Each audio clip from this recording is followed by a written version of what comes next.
We've all become very cognizant of Jack and his story. And when Alibaba went public with the largest IPO in history, we knew a lot more about him. So I want to talk about his personal story. I want to talk about how many times he tried and failed and what kept him going. I want to talk about where he is today and how he got here. I begin with this question though, Jack. Why are you back at Davos? It's a long break for 7 years. I think my last trip here was year 2008. But I was coming for year 2001 for the Young Global Leader for Tomorrow. And I remember I never heard about the Davos when I came. But when I came, in the Switzerland, so many young people demonstrate. It was such a horrible scene that I was, and I asked them, why did they do it? They say anti-globalization. And I say, why? Globalization is a great thing. Why people don't like it? And then we come all the way for 2 hours here. There's a machine gun. There's people checking us. Say, oh God, is that a forum or is it prison? We're gonna go inside. When I joined the forum as the Young Global Leader, I was thrilled by so many ideas. For the first 3-4 years, I learned what does the globalization mean? What does the corporate citizenship mean? What about social responsibility mean? All these new ideas, and I see so many great leaders talking about leadership, and I benefit a lot. And in the year 2008 and 9, when the financial crisis came, I think it's better go back to work, because we can never win the world by talking. So go back, spend 7 years. Now I come back, I think it's time to do something return. Because I learned so much.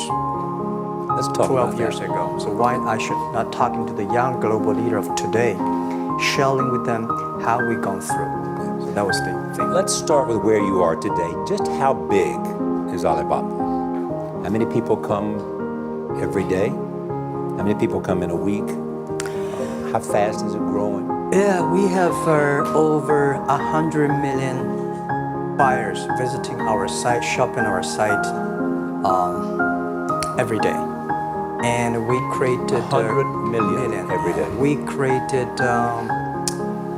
14 million jobs for China directly and indirectly. And we grow from 18 people to 30,000 people, 18 people in my apartment, to now we have 4 big campus. Compared to 15 years ago, we were big. But compared to 15 years later, we're still a baby. How big will you be 15 years from now? I think 15 years ago, I told my team that 15 years, in the past 15 years, we grow from nothing to this size.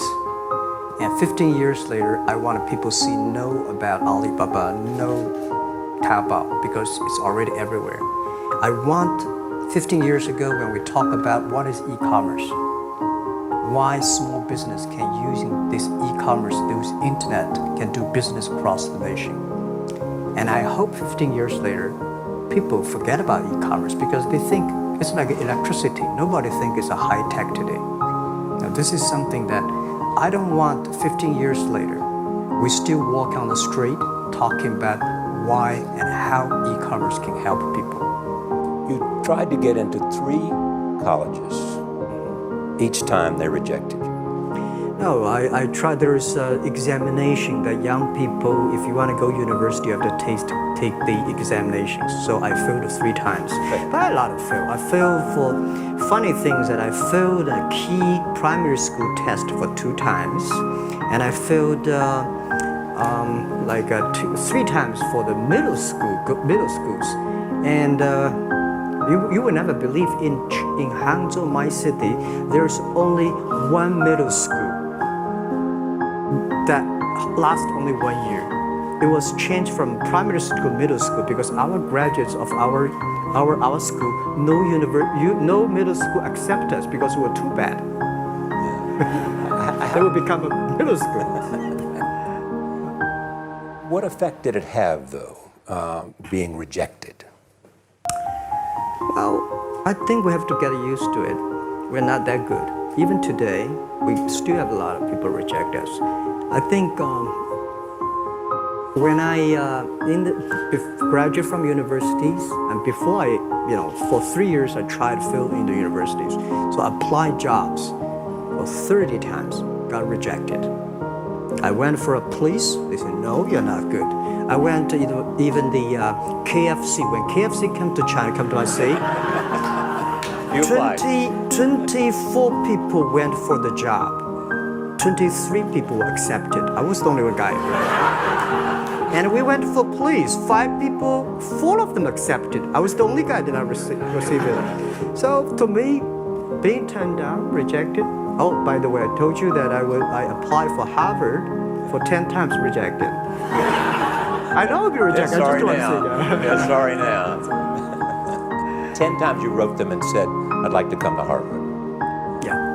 And then I told myself someday I should go teach there, maybe. I think that can be arranged. Richard Nixon came to Hangzhou. Yeah. And after that, tourists flooded the place. Yeah. And that's how you learned English. Yeah. I really like I don't know why, at 12, 13 years old, that time I suddenly fell in love into the language, the English. And there's no place you can learn English at that time. There's no books, English books. So I went to the Hangzhou Hotel, now called Hangzhou Shangri-La Hotel, because that was the hotel can receive the foreign visitors. So every morning for 9 years, I showed them around as a free guide, and they taught me English. And I think that changed me. Today, I'm 100% made in China. I've never got a one-day train outside China. Yeah. And when people talk to me, say, Jack, how can you speak English like that? Why sometimes you talk like an Western guys? I think that was the 9 years. These Western tourists opened my mind, because everything they told me are so different from the things I learned from the schools and from my parents. So now I have a habit. Whatever I see, whatever I read, I use my mind. Think about it for 2 minutes. Is that how Ma Jun became Jack Ma?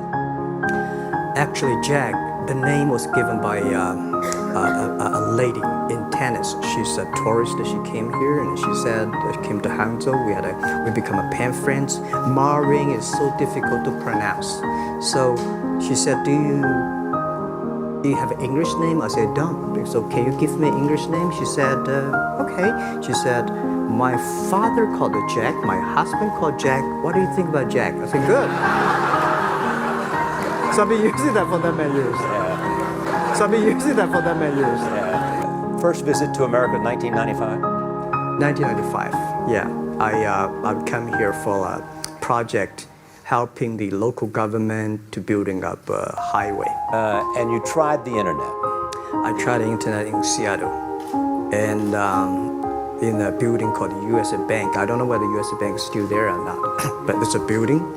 And my friend opened a small office, which is like only 10% bigger than this room. And there are a lot of computers in there. And he said, Jack, this is internet. I asked, what is internet? He said, search whatever you want. At that time, they used Mosaic, very slow. And I said, I don't use it. I don't want to type because computer is so expensive in China. If I destroy it, I cannot pay. He said, just to search it. So I searched the first word, beer. I don't know why, because it's easy to spell, baby. And I see beers from Germany, beers from USA, beers from Japan, but there's no beer from China. And I say, okay, type the second word is China. No data. Nothing. And I said, 1995, no data about China. So I talked to my friend, why not make something about China? So we made a small, very ugly looking page called China. It's something like I did a translation agency, we listed on there. It was so shocking. We launched at 9:40 in the morning. 12:30, I got a phone call from my friend. He said, Jack, you got 5 emails. I said, what is email? And they said, these other things. So people so excited. Where are you? This is the first time I see a Chinese website on that. How can we can we do something together? So I think this is something interesting. So we should do it. Why did you call it Alibaba? Alibaba? Well, when I started, I think internet is global. We should have a global name, and a name that interesting. Like at that time, the best name is Yahoo, right? I think I can. So I've been thinking for many days. Suddenly, Alibaba is a good name. So I was happened to be in San Francisco that day. I did have a lunch, and the waitress come. I asked her, "Do you know about Alibaba?" She said, "Yes." I said, "What is Alibaba?" She said, "Open Sesame." Good. So I went on the street, asked about 10, 20 people. They all know about Alibaba, 40 Thieves, and Open Sesame.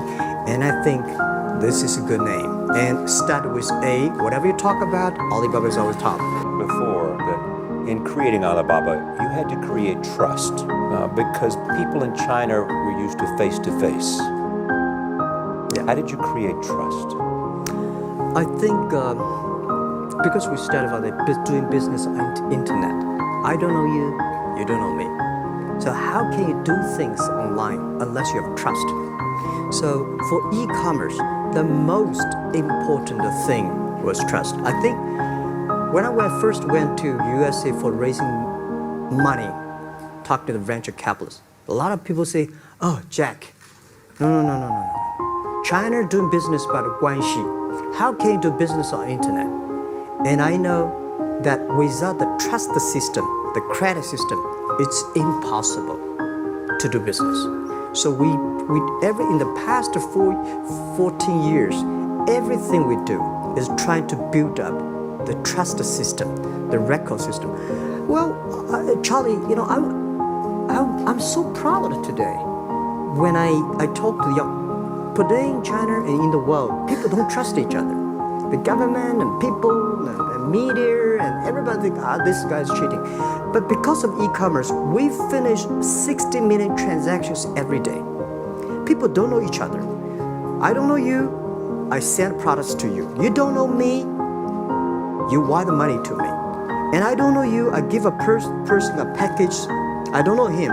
He took something to cross the ocean, cross river, and send. This is the trust. We have at least 60 million trust happening every day. But you created it by creating an escrow account in the beginning. Yep. And so you keep the money until they got the product. Yep. And then you release the money. That's true. I mean, the escrow service is about Alipay. When I had this idea, I would love Davos because it was a big decision. Because for first 3 years, Alibaba is just like e-marketplaces for information. What you have, what I have, we talk a lot of time, but don't do any business. Because there is no payment. I talk to the banks, no banks want to do it. Banks say, no, this thing never work. So I don't know what to do. Because if I start to launch a payment system, it's against the financial legal laws. Because you have to have a license. But if I don't do it, e-commerce will go nowhere. So then I went to Davos. I listened to a leadership discussion. Leadership is about responsibility. And after I listened to that panel, I give a call to my friends, my colleagues in my apartment, say, do it now, immediately. If something wrong, the government not happy about that, if one body has to go to the prison, Jack might go to the prison. Because it is so important for China, for the world, to build up the trust system. And if you did not do it, I said, and do not do it properly, stealing money wash, no trust record, I send you to the prison. So that was the thing. And people don't like it. So many people I talked to at that time for Alipay, they say, this is the stupidest idea you have ever got. But I say, I don't wear the stupid or clever, as long as people use it. Now we have 800 million people using this Alipay. Stupid things if you do whatever is better. Alipay is a privately held thing. It's not part of Alibaba. No, it's a Let me talk about money for a second. Yeah. You have never gotten money from the Chinese government? None. I want it at the beginning, and later I don't want it because I think If the company always think about picking money from out of the government pockets, that company is rubbish. Think about how can you make money from the customers and market and then help customers succeed. That's our philosophy. No money from Chinese banks? No. I at that time I want, and now they want to give me, I don't want it. Yeah. Your relationship with the government. Yeah. It's your relationship. I mean, if they didn't, here's what some say, that you have existed in an environment that's not, they have restricted competition for you. And that's a pretty good thing to do for a private company. Yeah. I think the relationship with the government for us is very interesting. For the first 5 years, because I've been working as a part-time jobber for a government organization called Ministry of Foreign Trade, 1997, for 14 months. And I learned that you should never rely on government organization to do e-commerce. And I started a business. I told my people and team, in love with the government, don't marry them. Respect them. And a lot of people say, well, government officers talking about internet, the censorship and this, that, and they worry about. I think it's the opportunity, it's a responsibility talking to them. Tell them how internet can help. So you tell them we create jobs. Oh yeah, I think a lot of people debate and fight against them. And in the first 12 years, anybody come to my office, I sit down, talking to them, how we can help economy, how we can create jobs, why China will improve by the internet. I think because internet at that time is new to any government. And if you convince somebody, and you have the chance. So today I'm very talkative. That probably this is why I talk to so many people. You were also seen in Hollywood. Yeah. What are you doing in Hollywood? I like the Hollywood innovation and the digital background. I learned so much about the Hollywood movies, especially the Forrest Gump. Never give up. People thinking he's done, but he knows what he's doing. And I was very depressed the day, year 2002 or 3 in the States. When a bit earlier than that. I was very depressed when I could not find out a way for the internet. And then I watched the movie in my friend's home, Forrest Gump. When I see him, I think, this is the guy we should learn from. Believe what you're doing, love it, whether people like it, don't like it, be simple. And like the word, life is like a box of chocolate. You never know what you can get, right? I never know I would be here talking to you, talking to Charlie Rose. I never know. But today I made it. I told my people in my apartment 15 years ago, guys, we have to work hard, not for ourselves. If we can be successful, 80% of the young people in China can be successful. We don't have a rich father, powerful uncle. We don't get $1 from bank, 1 cent from government. Just work as a team. So what do you worry about? I worry about it today. Young people, a lot of young people lose hope, lose vision, and start to complain. Because we also have the same period. Because when it's not a good feeling being rejected by so many people. We also depressed, but at least later we find that the world has a lot of opportunity. How you see the world, how you catch the opportunity. So, in the Hollywood gives me a lot of inspiration. You know? But you were out there for business. You were out there because you want to make movies and sell them. I want to make the movie for business-wise. We are e-commerce company. We have a lot of products that need logistics. But movie, TV, these are things you don't need logistic system. And movie probably is the best product that can help Chinese young people to understand. Because one thing I told the Chinese people, my friends, in American movie, all the heroes at the beginning, they look like a bad guy. Terrible things coming, they become hero. And finally, they all survived. China, if you're a hero, all the hero died. Because Change only dead people become the hero. So Yeah. nobody want to be the hero. So you want to change the Chinese definition of hero? Yeah, I want to say hero. Are you Today we have so many heroes live in this world. China today? Are you worried the economy slowed down? No, I don't worry about it. I think China is doing, its slowing down is much better than keep on 9%. China today is the second largest economy in the world. It's impossible to keep 9% of the growth. If China still keeps the 9% of the growth of the economy, there must be something wrong. You will never see the blue sky. And you will never see the quality. China should pay attention to the quality of the economy. China should not. So if we have a lot of influence, like the Hollywood movies, things, and we have sports and these things in the GDP, will be much better. So I think, just like a human grow, this body can never grow. Certain time, the slow of growth of the body was slow, but you should grow your mind, grow your culture, grow your value, grow your wisdom. I think China is moving to that direction. And you saw Modi in India? Pardon? Did you see Modi in India? Not yet. I'm looking forward to So that. you go to India. Finally, there's this. You're one of the world's richest people. Your company is one of the world's richest companies. What do you want beyond Alibaba?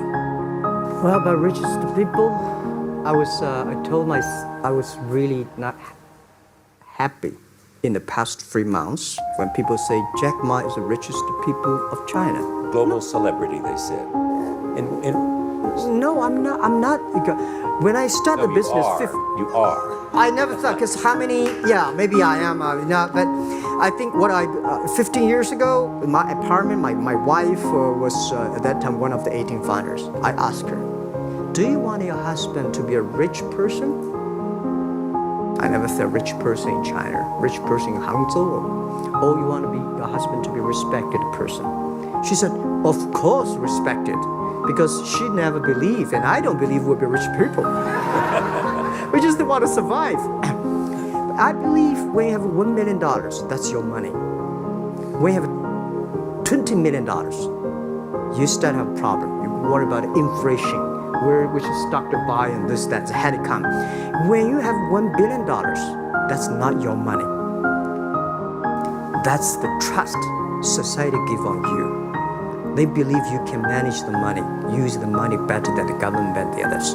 So I think today, I have the resources, do more things. With the money we have, with the influence we have, we should spend more time on the young people. And I would say, someday I'll go back to teach, go back to school, spend time with the young people, and sharing with them what I done. So the money is not mine. I just happily and having these resources, then I want to do better job. Just tell them your story. Yeah, tell them the story and tell them that if Jack, I don't think in this world there are a lot of people be rejected more than 30 times. The only thing we never give up, the only thing we're like a Forrest Gump, we keep on fight, we keep on change ourselves. We don't complain. Whether you are successful or not successful, I find that people, when they finish the job, if they make the mistake, if they fail, if they always complain the others, this guy will never come back. If the guy only check himself, something wrong with me here, something wrong with me there, this guy has the hope. Jack, on behalf of everybody in this audience and a television audience around the world, thank you for taking your time to be with us. Thank you.